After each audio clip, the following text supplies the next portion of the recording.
بهذا العام ما أدركوا كنا نرجو لقاهم في ليالي الصيام ودعونا وودوا. Assalamualaikum warahmatullahi wabarakatuh. Alhamdulillah wassalatu wassalamu ala Rasulillah. Wa ba'd. Sahabat-sahabatku yang mulia yang dirahmati Allah Subhanahu wa taala. Di dalam perjalanan peradaban Islam, maka tentu kita harus mengambil energi yang sangat kuat dari hari-hari terbaik seperti hari Ramadan seperti ini, karena peradaban-peradaban Islam tidak akan hadir kecuali dengan energi yang besar dari hari-hari istimewa itu. Dan kita akan mengenali sejarah wakaf di negeri jauh sana, di Eropa, yaitu di negeri Andalusia. Dan Andalusia adalah negeri Islam yang merupakan negeri muslimin.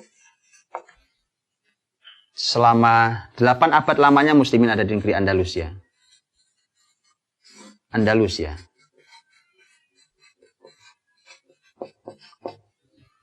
Masa puncak kebesarannya adalah ada di masa pemimpin yang luar biasa, memimpin selama 50 tahun lamanya. Tentu karena pemimpin yang berilmu, pemimpin yang soleh, pemimpin yang adil, maka 50 tahun itu bukan menjadi orang zalim, tapi mengantarkan pada puncak kebesarannya, dan pemimpinnya bernama Abdurrahman An-Nasir.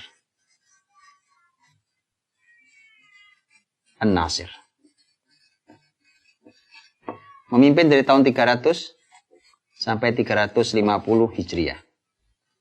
Abdurrahman An-Nasir kemudian nanti digantikan oleh putranya yang bernama Al-Hakam.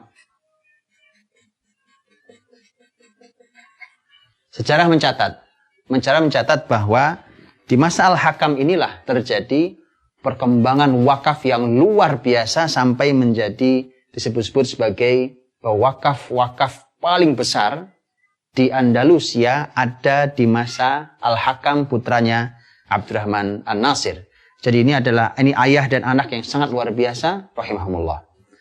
Al-Hakam membangun banyak sekali masjid-masjid di wilayah-wilayah perluasannya. Karena perlu diketahui bahwa masa kebesaran kepuncak Islam ini, karena Andalusia itu meliputi wilayah Spanyol, kemudian Portugal, kemudian Prancis bagian selatan, kemudian Kepulauan Sisilia yang sekarang milik Italia. Ini adalah wilayah Andalusia keseluruhannya. Ini sehingga ketika wilayah-wilayah kota-kota itu berhasil ditaklukkan oleh muslimin, maka tentu perhatian besar membangun masjid-masjid. Dan Al-Hakam membangun masjid-masjid dengan dana-dana wakaf di berbagai kota itu, dan di antara yang paling besar yang dibangun oleh Al-Hakam adalah yang ada di kota Sevilla. Di kota Sevilla itulah Al-Hakam membangun luar biasa. Masjid besar di ibu kotanya sudah ada dibangun, yaitu Masjid Cordoba. Masjid Raya Cordoba sudah ada, tetapi di masa Al-Hakam memberikan wakaf-wakaf yang sangat amat besar untuk semua pembiayaan dan pembangunan serta perluasan Masjid Raya Cordoba. Dan di Masjid Raya Cordoba itu, maka Al-Hakam dia harus membuat berbagai macam perbaikan. Contohnya adalah saluran-saluran air. Karena tentu sangat penting, muslimin tidak mungkin jauh dari air. Karena digunakan untuk bersuci, digunakan untuk berwudu, digunakan untuk minum. Karena perlu diketahui, zaman dulu kalau ada air mancur itu bukan hanya untuk sebuah hiasan kalau zaman dahulu.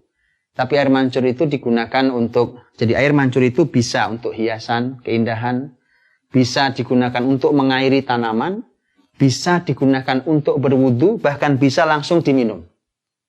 Ini kecanggihan muslimin. Karena hari ini kita membuat air mancur hanya sebuah keindahan. Tapi muslimin dulu sudah mengatur sedemikian luar biasa, dan bahkan di beberapa peninggalan masih sampai hari ini masih bisa kita saksikan dengan air mancur dengan fungsi ini. Maka dibuatlah saluran yang sangat panjang, bahkan menembus sampai harus terowongan. Dan untuk supaya memudahkan muslimin mengambil air, mendapatkan air untuk semua keperluan tadi itu. Dan semua adalah karya Al-Hakam, di mana Al-Hakam kemudian mencoba memberikan wakaf-wakaf terbaiknya dan wakaf-wakaf besar dari negara untuk kemakmuran negeri Andalusia. Di satu kota Cordoba bahkan disebutkan ada 27 madrasah. Ini di satu kota Cordoba saja. Satu kota Cordoba ada 27 madrasah yang semuanya gratis.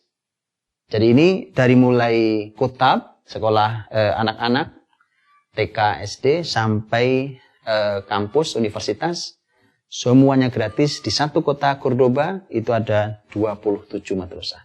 Dan semuanya adalah hasil dari wakaf di bawah kepemimpinan Al-Hakam. Maka Al-Hakam disebut-sebut sebagai pemimpin dengan karya terbaiknya adalah wakaf terbesar sepanjang kebesaran Andalus selama 8 abad lamanya. Tentu luar biasa dicari seorang pemimpin yang memakmurkan masyarakatnya dengan menggunakan dana wakaf. Wallahu a'lam. Assalamualaikum warahmatullahi wabarakatuh.